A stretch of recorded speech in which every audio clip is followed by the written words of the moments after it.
सीमा हैदर मामले में लगातार नए नए खुलासे हो रहे हैं। एक तरफ यूपी एटीएस ने सीमा, सचिन और उसके पिता से कई बार पूछताछ की है। न्यूज 18 इस बारे में सीमा हैदर से बातचीत की है।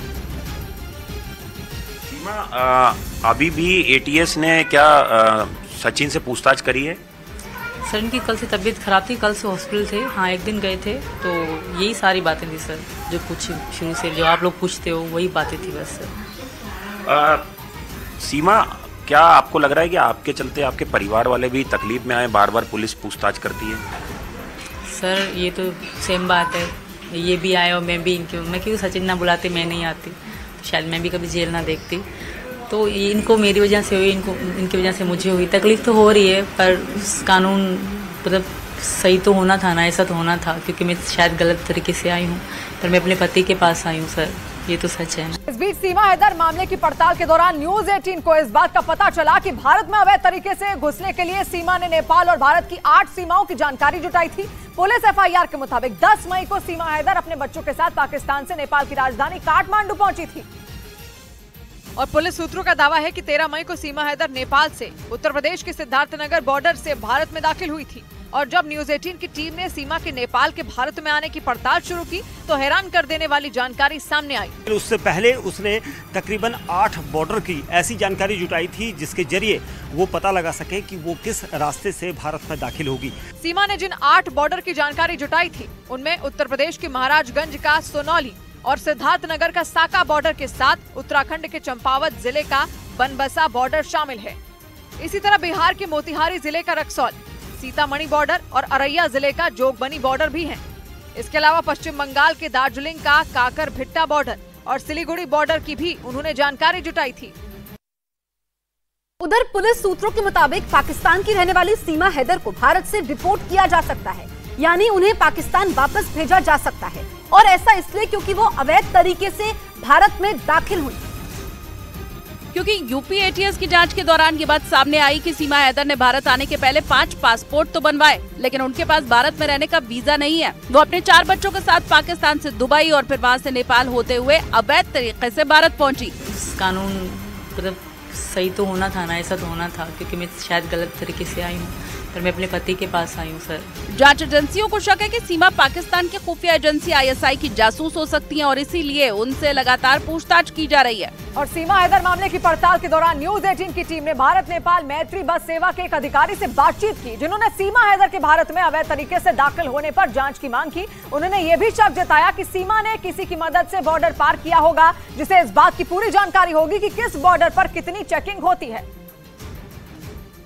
क्योंकि मैत्री बस सेवा के जरिए नेपाल और भारत के अलावा किसी तीसरे देश का कोई नागरिक बिना वीजा के दाखिल नहीं हो सकता, लेकिन इसके बावजूद सीमा भारत में दाखिल हो गई। मामले की पड़ताल के लिए न्यूज 18 की टीम नेपाल के पोखरा पहुंची, जहां उन्होंने भारत नेपाल मैत्री बस सेवा के अधिकारी टीकाराम से बातचीत की। उनके मुताबिक पोखरा में बस में सवार होने वाले सभी यात्रियों की जानकारी ली जाती है। इसके बाद यात्रियों की लिस्ट उस बॉर्डर पर भेजी जाती है जहाँ से बस को जाना है। वहाँ SSB के जवान हर यात्री की जांच करते हैं। थर्ड कंट्री का अगर कोई व्यक्ति होगा तो उसको SSB के चेक करने के बाद फिर आगे जाके एप्लीकेशन है, वहाँ उसको पासपोर्ट या उसका वीजा दिखाना पड़ेगा। टीकाराम का दावा है कि उत्तर प्रदेश के सिद्धार्थनगर के साका बॉर्डर पर लोगों की चेकिंग कम होती है और इसी का फायदा उठाकर सीमा वहाँ से भारत में आसानी से दाखिल हो गयी।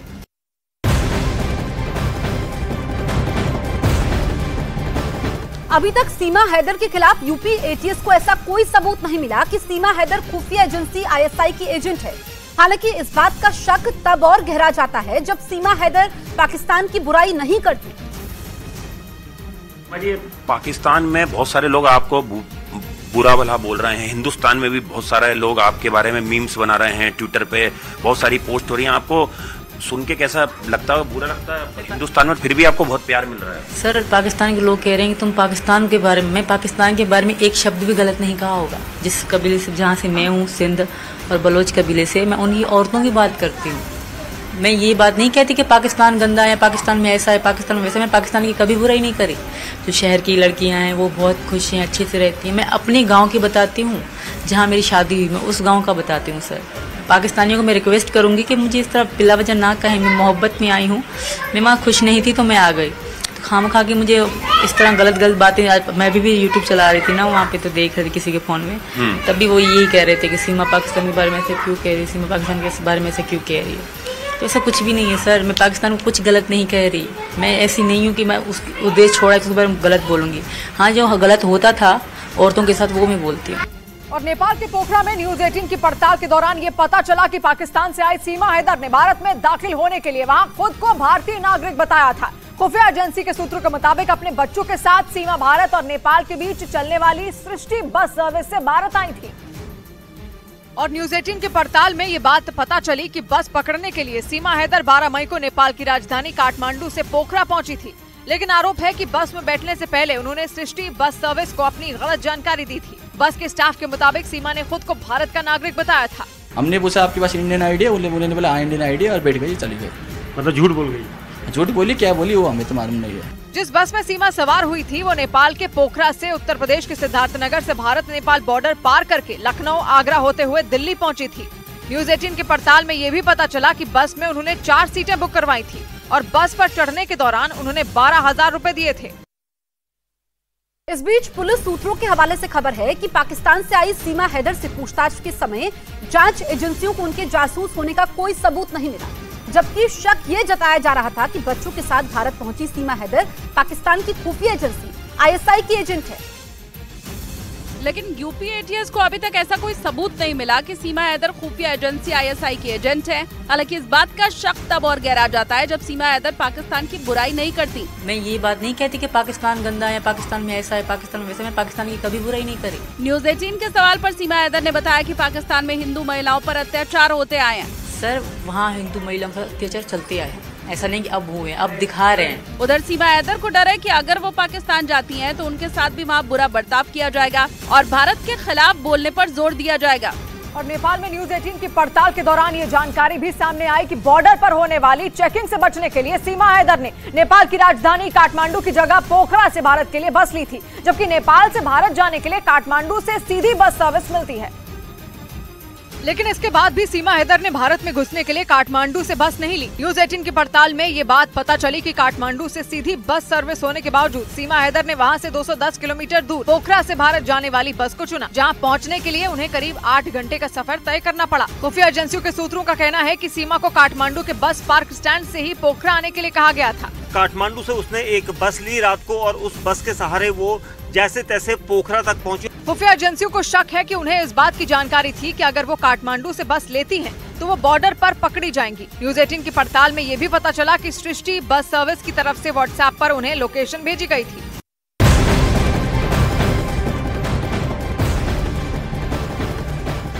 इस दौरान सीमा हैदर ने कैमरे के सामने एक बार फिर सचिन के लिए अपने प्यार का इजहार किया और सचिन के लिए एक गाना भी गाया। सीमा हैदर गाना भी गाती हैं, सुना? सचिन के लिए कोई गाना गा दीजिए। बहुत बेसुरा गाती हूँ सर। कुछ सचिन के लिए कुछ गुनगुना दीजिए। सर बहुत बुरा गाती हूँ, तो आप मतलब फिर बहुत नहीं, सचिन तो आपसे इम्प्रेस हुआ हूँ ना, कुछ आपने सुनाया होगा सचिन को। मैंने गाना कभी नहीं सुना, ऐसे लिपसिंग करती थी, फिर भी थोड़ा सा गाऊंगी फिर बस। जी बताइए। गदर का ओ छोटा सा गाऊंगी, वो दूसरा गाऊंगी ना जो गाया 2-3 बार। प्यार हमारा अमर रहेगा, याद करेगा जहां, मैं मुमताज हूँ तेरे ख्वाबों की, तू मेरा शाह जहां। इस बीच सीमा हैदर मामले की जांच के दौरान यूपी एटीएस की टीम ने उत्तर प्रदेश के बुलंदशहर से पवन मीणा और पुष्पेंद्र मीणा नाम के 2 भाइयों को हिरासत में ले लिया। जन सेवा केंद्र चलाने वाले इन दोनों भाइयों पर सीमा हैदर का फर्जी आधार कार्ड बनाने का आरोप है, क्योंकि सूत्रों के मुताबिक पुलिस को सीमा के पास से 3 आधार कार्ड मिले थे। आरोप है कि आधार कार्ड बनवाने के लिए फर्जी दस्तावेज का इस्तेमाल किया गया।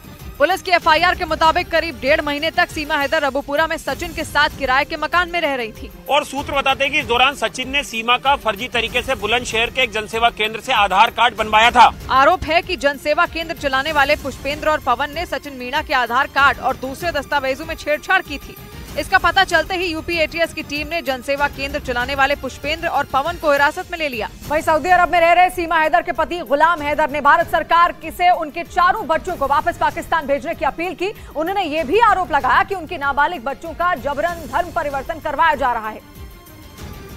जबकि सीमा हैदर का दावा है कि उनके बच्चे गुलाम हैदर को अपना पिता मानते ही नहीं। कुछ रोज पहले ही सीमा हैदर ने गुलाम हैदर पर उनके और उनके बच्चों के साथ मारपीट और बुरे बर्ताव का आरोप लगाया था, जबकि गुलाम हैदर ने सीमा पर धोखा देने और जबरन बच्चों को भारत ले जाने का आरोप मढ़ा। इसीलिए उन्होंने भारत सरकार से अपने बच्चों को पाकिस्तान वापस भेजने की अपील की। मैं मोदी सरकार को और योगी सरकार को रिक्वेस्ट करता हूँ प्लीज, ताकि मेरे बच्चों को वापस किया जाए। गुलाम हैदर ने उनके बच्चों का जबरन धर्म परिवर्तन करवाने और सीमा हैदर पर उन्हें टॉर्चर करने का भी आरोप लगाया। उनका दावा है कि सीमा भारत जाकर बुरी तरह फंस चुकी हैं और मीडिया के सवालों से बचने के लिए वो बीमार होने का ड्रामा कर रही हैं।